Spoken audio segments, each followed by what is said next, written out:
In the course of building projects on the Woodsmith shop, we use a lot of power tools. But today on the Woodsmith shop, what we're going to do is going to combine that. Our project is a power tool. We're making this belt sander that you can use in your shop. It's going to be a low-cost way to get a high-quality tool, and the process is actually really easy.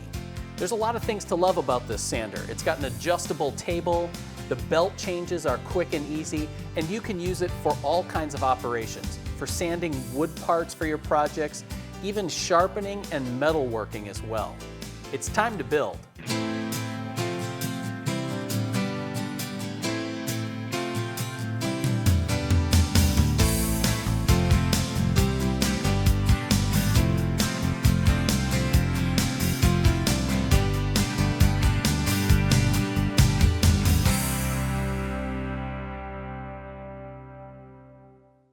You know, when designing and building a homemade machine, mass and rigidity are very, very important.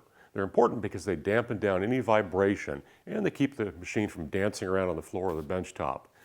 Now, with a commercial machine, cast iron is the answer. But for a homemade machine like this, it's layers of plywood. So we're going to start out by gluing 3 sub-assemblies together. First off, the base, which is 2 layers of plywood. Then this section here, which is the bearing block, and finally this section in the rear, which we're calling the post. They are each composed of 3 layers of plywood. I've got all my parts roughed out, oversized, so time for glue, time for clamps, and once we're done with that, we can start laying things out and shaping them. With all our parts out of the clamps, I then took them to the table saw and trimmed things up to their final size. So I've got the bearing block, I've got the post, and I've got the base here. Well, what's next? What's next is some layout work. If you can see here, I've got all the lines that show the exterior shape of the bearing block. I've got some circles drawn to denote the radius, because all of our corners here have a nice 1/2-inch radius. And I also have an X up here, and that X is where the shaft and the bearings are going to go. They're going to make this sander go. Here we have the block for the post. Let me go ahead and hold it up. You can see the shape here and how that mirrors the post of our finish sander. Once again, I've drawn the radiuses in where applicable. So over at the drill press, I'm going to end up drilling a 5/8 hole for clearance of our shaft, and then I'll do a counterbore for each bearing, and that'll be on both sides. I'm also going to drill out the radius for the inside corners of each of these blocks. And that way, when I go to the bandsaw, I can just cut right up into those radiuses, and I'll get a nice smooth transition. In order to make my cuts a little cleaner, I'm going to use a fence to get a nice smooth cut all the way down here to my fillet hole. Because you know what? A smooth cut means less sanding later on, and I'm no fan of sanding. So, with the fence set, let's go ahead and start cutting. Well, moving right along with our project, let me show you what I've been up to. If you notice here on the base, I've added a 3/8 round over around all the edges. And I've drilled 8 holes that are countersunk on the back, and these are going to attach the bearing block and post assembly. My bearing block has been routed. I also went ahead and added 2 threaded inserts that you see up top here. Those attach the platen assembly that you see here on our finish sander. The post was also rounded over in key spots, and I drilled a hole up here. This hole up top of the post accepts a bolt for the tracking mechanism for our sander. I also did a little bit of extra sanding to feather in my bearing block and the post block, because a little bit of extra effort now is going to make the paint finish all that much better later on. Well, with everything done, it's time to go ahead and glue and screw the post bearing assembly down to our base. So, I'm going to put a little glue on the bottom. Got some layout lines here that I'm following. I'll put it in position. And I'm going to go ahead and just clamp it in place temporarily until I get my first screw or 2 in place to hold it.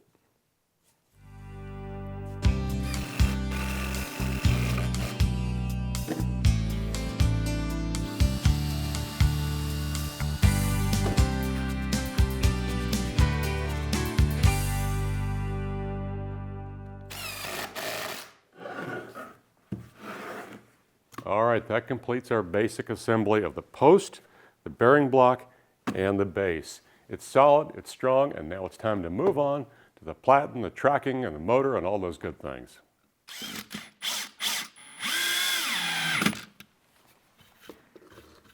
So now that Chris has the base of our sander all put together, we can start working on some of the mechanicals. That starts with this pivot block that I just screwed in place. This is going to allow a point for our pivot arm to press against to adjust tracking on the belt once everything's all assembled. And we can see that here on the finished piece. This knob will rotate, and that levers against that block that I just installed, and that tilts this entire pivot assembly to help you align the belt and keep it on track as it's running. So now we're going to work on the pivot arm. We're going to do that by starting with a blank, and we're going to head over to the drill press and drill a few holes before we cut it to shape. So this pivot arm gets 3 different holes. One for the pivot point, one to attach it to the arm, and then one for the actual adjustment knob. 2 of these holes are 1/2 inch diameter, and one is 3/8. Now we're not going to really worry about that 3/8 inch one just yet. We are going to drill that with a smaller hole first just to locate it before we shape the rest of this assembly. So went ahead and set up a 1/2 inch Forstner bit. So we'll drill these holes, and we'll drill that small 1/8 inch hole.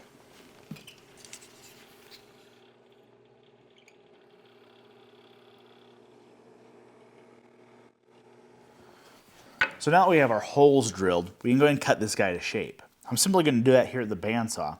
Once I'm done cutting it to shape, I'm going to finish these holes. This one's a 3/8 inch through hole, but before I drill that one, on the back side, I'm going to create a 7/8 inch counterbore. That'll be for a T-nut for the adjustment knob to thread into. So now we can go ahead and start assembling this pivot assembly. First thing I'm going to do is install a T-nut in that counterbore I just drilled at the drill press. We're just going to hammer that in place. Want to make sure it's below the surface, and that T-nut is going to be for this adjustment knob. And now, when we bring our base back in, you can see that that is going to press against that block, and it's going to cause this whole thing to tilt. Now, of course, the next thing we need to do is figure out how to connect this to this post. To do that, we're going to use a bolt, and we're going to thread it right into that hole that Chris drilled. So now we have to start working on the pivot arm that actually has the wheels on it. So our pivot arm consists of 2 parts.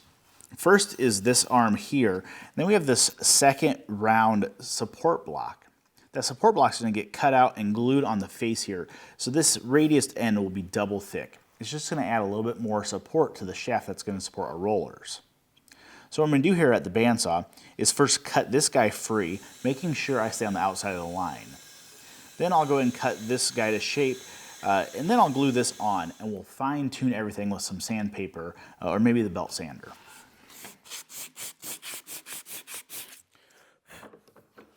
Okay, so now that the glue on this pivot arm is dried, I went ahead and smoothed this out. And really all I'm doing here is I'm blending the 2 shapes together. I just want to make sure it's nice and smooth and it looks good. So now we have to head over to the drill press and drill a couple of holes. If you remember, we drilled that 1/4 inch hole that's going to hold the spring in a little bit. But now we have to drill a 1/2 inch hole for the pivot and for the shaft. So before we put everything together for the belt tracking mechanism, we need to actually make the rollers that the belt's going to ride on. Now those rollers are made of 3 layers of plywood. And I start those off as square discs, and I've glued them together and I've drilled a through hole. Now there's 2 different rollers here. They're both the same diameter, but this one gets a pair of bearings recessed into its face. So I drill those counterbores. And the other roller is just going to have a simple hole on edge, and that's going to be for a set screw to attach it to the shaft. So now we can go ahead and turn this round. What I'm going to do is I've already pinched this in a bolt using a pair of nuts and washers. And now I'm going to hold it in the Jacob's chuck. So that's going to drive our roller assembly. And now we'll bring up the tailstock. And in this live center, I removed the center point. So this is just a cone right now. And that will just help stabilize the head of that bolt as we're turning it. And that's a simple matter of turning this round. And one thing I will point out is, as I'm turning this, I'm not going to leave this as a square cylinder. Instead, we want this to be crowned a little bit, kind of like a car tire. If this was a perfect cylinder, it'd be really hard to control the tracking of the belt. And by adding a simple crown, we'll be able to control where that belt rides.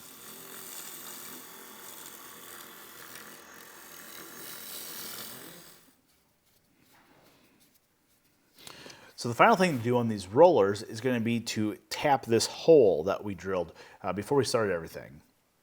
And I did that with one of those wood taps, just like we did up here when we installed this bolt. So now this set screw threads nice and snugly through that hole, and that's going to be to attach it to our drive shaft in a little bit. But now we're at a point where we can start assembling a lot of this. So we've already installed this pivot block, and I simply threaded in that bolt into that threaded hole we cut. And then it pivots off of this knob on the back, and that's all working fine and dandy. So now let's bring this pivot arm into here. This pivot arm gets an eye bolt through the end, and we'll cap that with a washer and a nut.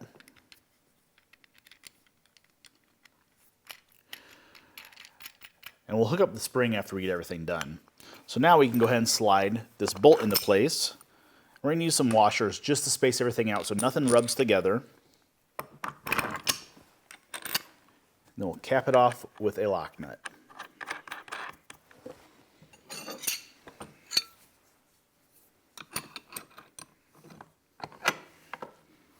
There we go. We want it snug, but we want it to still be able to move.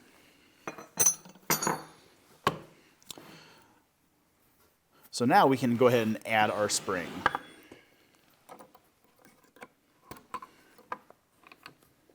That spring just goes down to this little eye screw that I already installed, and there we go. That adds tension to that entire assembly. So now let's go ahead and add our top roller. The top roller gets a pair of bearings. Press into those counter bores. They should slide in there nice and neat.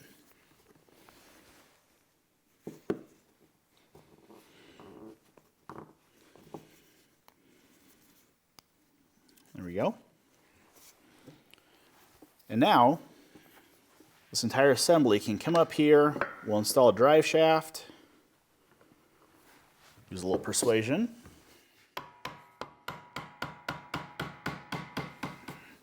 Okay, so now that roller slides right onto that shaft. Get it past the head of that bolt.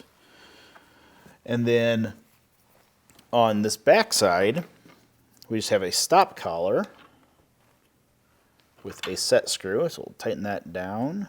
And then we have one more stop collar that goes on this side with a washer.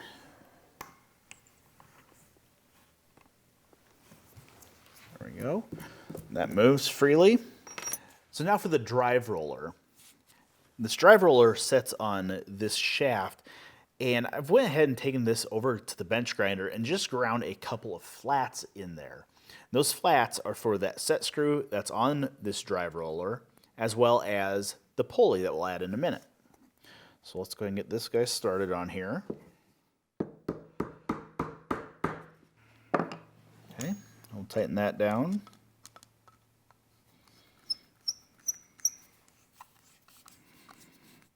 There we go. Then we'll add a washer and send it through those bearings. There we go. Now that set screw is going to hold it on the shaft, so we don't need a stop collar on this drive side. And then on this back side, we're going to add a washer, and then we're going to add a pulley.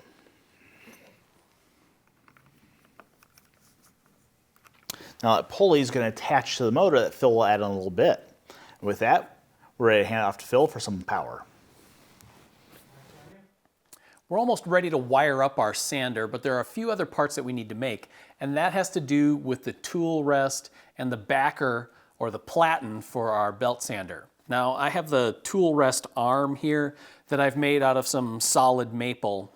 What I need to do now is I'm going to form a slot along the face of it that's going to allow the tool rest to adjust in and out depending on the workpiece that you're doing. I'm doing that here at the drill press. I've set up a bit, and because of the shape of this, the slot is parallel with this tapered edge. So I cut this piece to size first, and now I can drill a series of very nearly overlapping holes along the length of the slot. And we'll head back to the bench and use a chisel and some files and clean up the edges of the slot.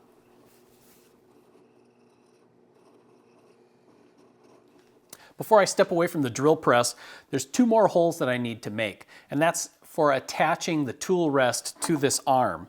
Now what I want to do on the bottom side here is create a couple of counter bores with a Forstner bit here, and that'll give a flat spot for some washers to rest against. Then I'll quick swap out the bits and drill the through holes for the screws.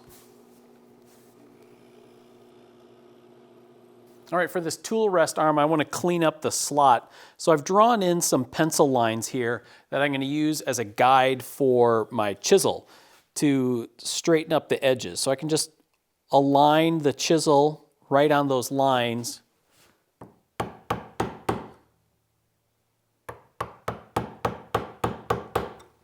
And then tap my way about halfway through the thickness of the arm.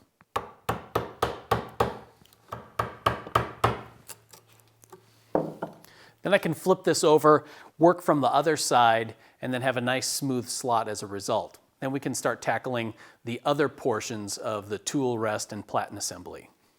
Next up on our to-do list is to create the platen that backs up the sanding belt. And that provides a little resistance so you can get nice square edges. Now that's a three-part assembly. There's a base piece that I've already formed. It has a couple of short slots that'll be used to attach this to the sander. I drilled out the ends of the slots at the drill press, then with a handful of cuts at the bandsaw kind of connected the dots and cleaned those up, and then added a radius to the outside corners just for a little pizzazz there. On the front of it, there's going to be an L-shaped assembly. So that you have this backer piece that the platen gets attached to, and then there'll be an intersecting piece on the back side that adds some rigidity, and it's also where the arm is that we just got done making where the tool rest is going to go.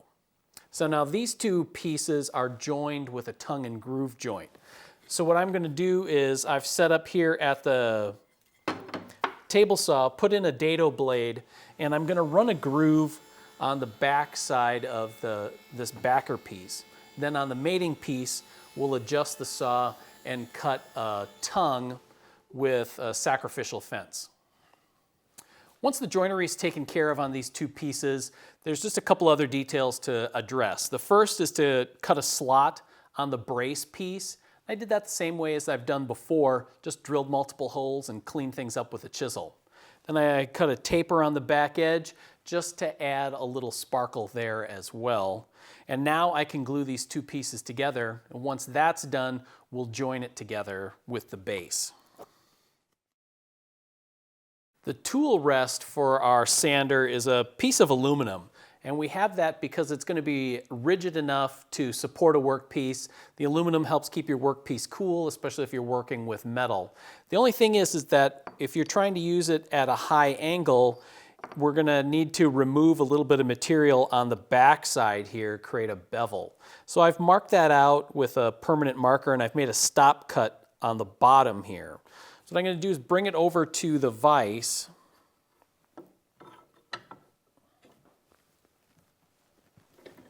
Then with a hacksaw, I'm going to remove as much of the waste as I can and then clean things up with a file. There's several ways of going about it, but this is a way that I found that works with the tools that I have.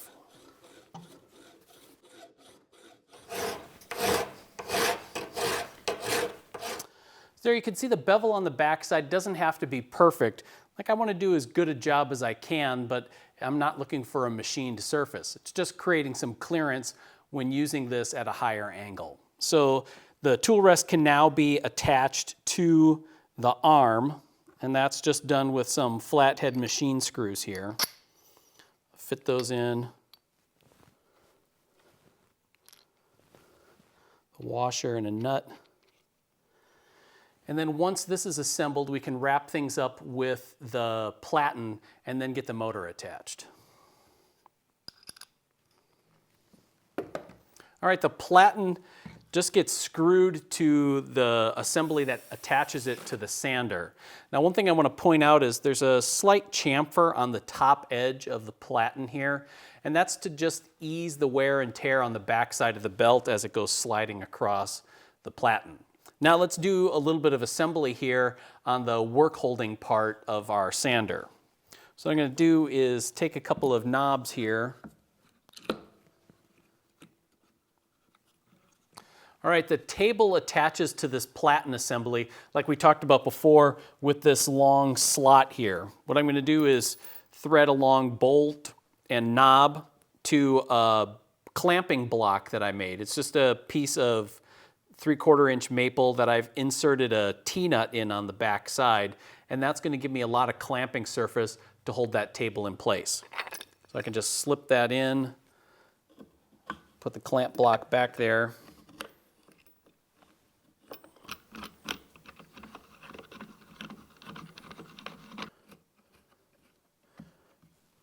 Now, one of the big features of this sander is how easy it is to adjust both the angle of the table and its relative position depending on the type of workpiece that you have. So you can even slide the table in and out a little bit and get it locked in right where you want it. So what we need to do now is apply some power to this thing. So we're going to get the motor and the belt hooked up and be ready to turn it on. All right, here we are, ready to fire things up. Actually, we fired it up just before we started with the cameras again. Wanted to make sure that it's working right. What I did is attach the motor to the back of the platform here so that we had good tension on the belt that drives everything here. We also wired up a switch so that it's easy to access right from the front there. So let's see what it looks like.